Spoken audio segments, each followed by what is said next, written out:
Hello everyone and welcome back to my channel.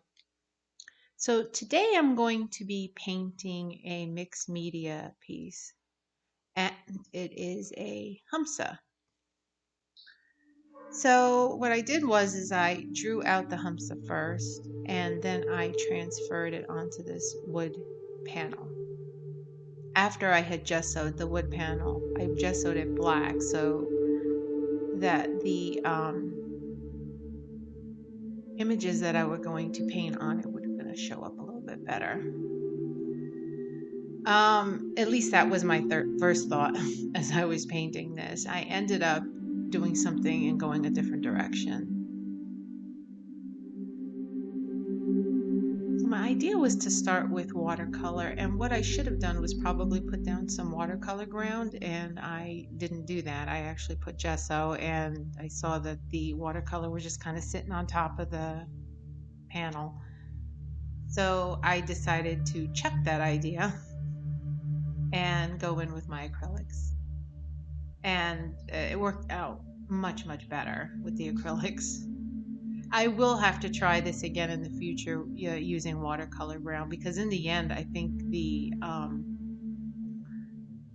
project ended up, I actually quite liked it, how it turned out. So I'm just going in with some colors here, using a teal and then going back and forth in with a purple. I'm just trying to loosen up and figure out exactly what I want to start doing here. Now what I'm doing is just putting in some lines, and now I'm rounding the corners. As I do when I do neurographical art, I connect and round the corners. Although this isn't a total neurographical piece, it does kind of go in that direction. Now I'm putting a yin yang symbol there. And I'm just kind of randomly adding in little patterns and lines. This piece in total probably took maybe about,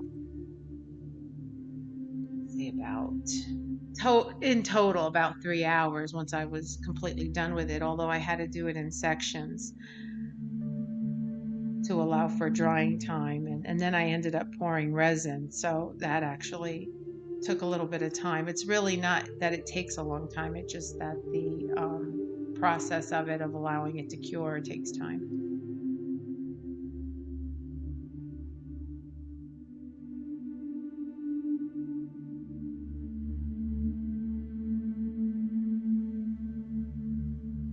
I'm using a circle template and I'm putting an Om in the middle. I am a yoga teacher. I was a yoga teacher for a while, and you'll see that yoga philosophy comes into, I fuse it into a lot of my work. So I sped up this process quite a bit. Not really, I shouldn't say quite a bit. It really didn't. I think it's like 1.5 times what it was.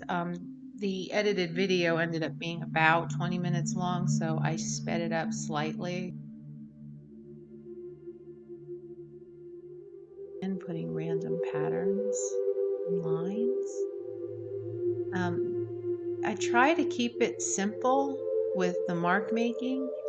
It ends up being quite an intricate pattern, but as you can see as I'm drawing, it's not intricate really at all.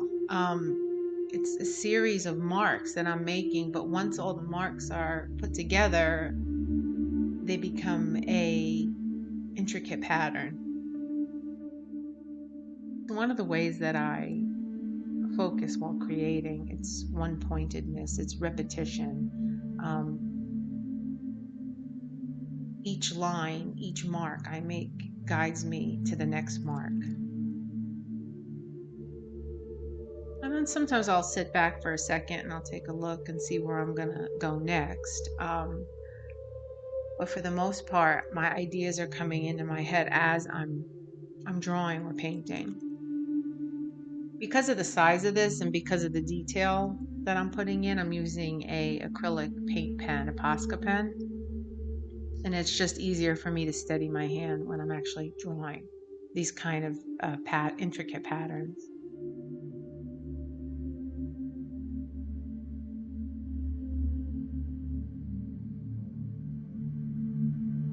And I tend to use the same patterns over and over again, just in a different way. So sometimes it'll be circles or swirls or dots or lines, and all those together just make for an interesting piece. Here I'm just adding some random patterns. I stop for a moment and think what I'm going to add next. But I want everything to be cohesive but yet different, because um, it is. I'm trying to create an intricate looking pattern using a thought of simplicity, making the lines as simple as possible and the marks as simple as possible, but yet all combined, they create this beautiful pattern.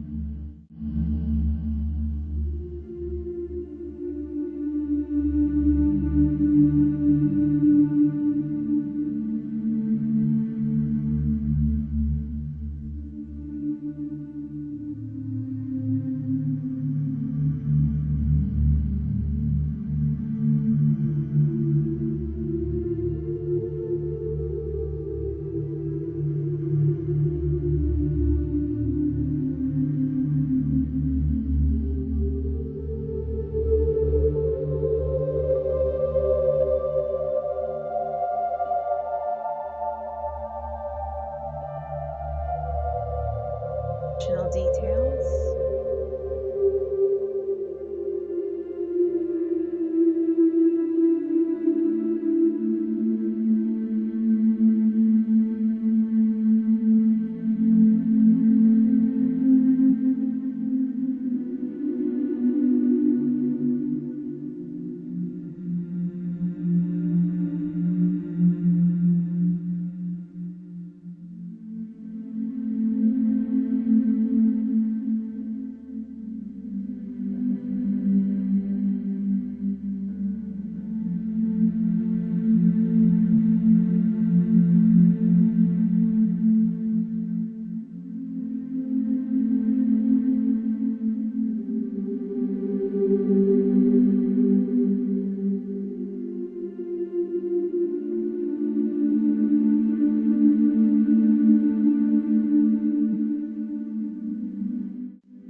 And now I'm just outlining, making the shape of it a little bit more prominent, going over anything I might have overlapped, making the lines crisp. So here what I'm doing is I have a texture medium that I'm putting on here. I didn't show the whole process because it's kind of boring and I sped it up, so you'll see. I'm trying to put it on as smooth as possible. I'm putting it on in a bit of a thick layer. I'd say a 1/4 inch thick, maybe a little less. So the dark background is there. So this is a crackle medium, and when it dries, the crackle, the medium will create this crackle effect, and the dark black underneath will show through so that you can see the cracks.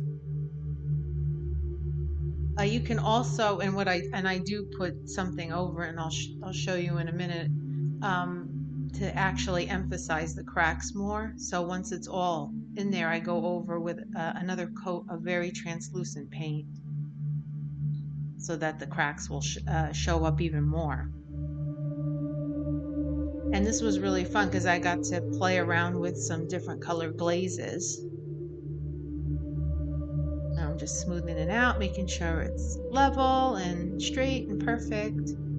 And this crackle medium is nice because once it's it's set and dry. If you have any little peaks that come up, if it's not straight across, I'm trying to think of how to explain it. You kind of want it level.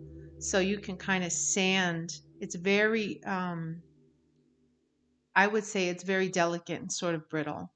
And you can kind of sand down those little peaks so that they're not sticking up as much. And here I am, I'm just putting in a little white to define it more. And I mixed a purple glaze and I'm rubbing that across and filling in the cracks with this purple glaze. And it really creates a interesting and pretty effect. And I do this around the hamsa.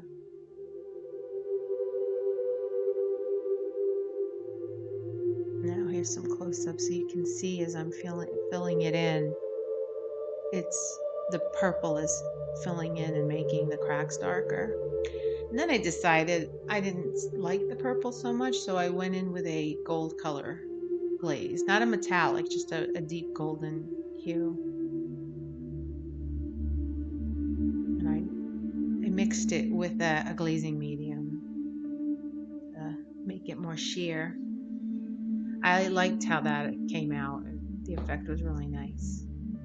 So here I'm coming in with another texture medium that I'm putting on with a fine point bottle. I have a bottle you can fill with medium and then use it like a pen. And I'm creating some raised texture in this piece.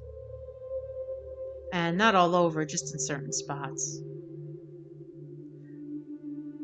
And then I eventually will put gold leaf over it, which I didn't film because that is boring and tedious.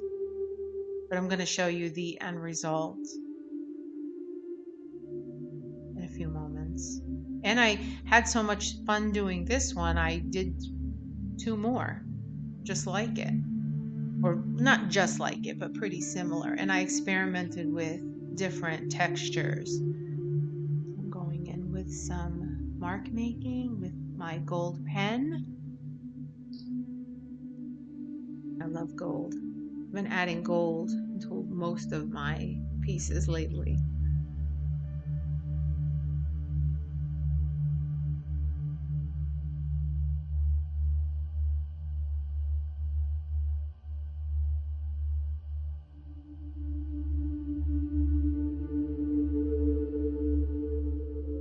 And then I poured resin. I had a little bit of trouble photographing these pieces because I photographed them after I poured the resin, so there was a bit of a glare. Well, thanks for watching, and don't forget to like and subscribe if you enjoyed this video. And feel free to leave me a comment if you have any questions about anything I did or any of the products I used. Leaving comments in the comment section helps my channel grow, and it lets YouTube know that you like the content and others may like it, and they'll show it up to other people.